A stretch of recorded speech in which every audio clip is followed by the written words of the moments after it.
Power न पता चली गुंडाई देखला से, राइफल बंदूक संगे फोटो खींचला से।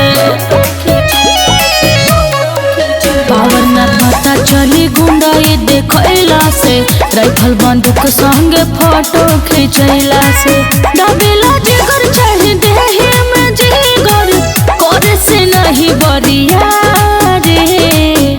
मर्डर कइल हटे हमार खानदानी, 307 जवानी के निशानी, 307 जवानी के निशानी,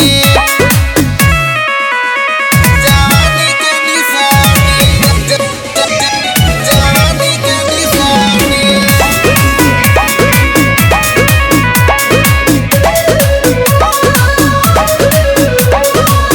दिन भर बाबू तू तो खेला नहीं गोजा, गुंडई देखावेला उड़ान भर ऊंचा।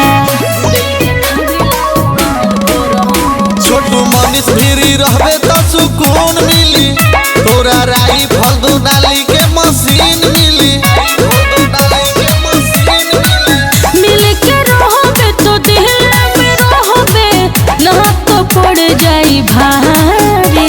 मर्डर कइल हटे हमार खानदानी, 307 जवानी के निशानी, 307 जवानी के निशानी, जवानी के निशानी, 307 जवानी के निशानी।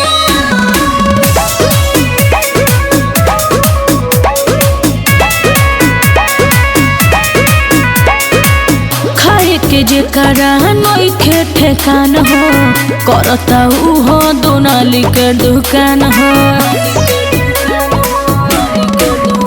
जाके पता करिए दीपक हिरान के, दुनाली पैदा कइल हो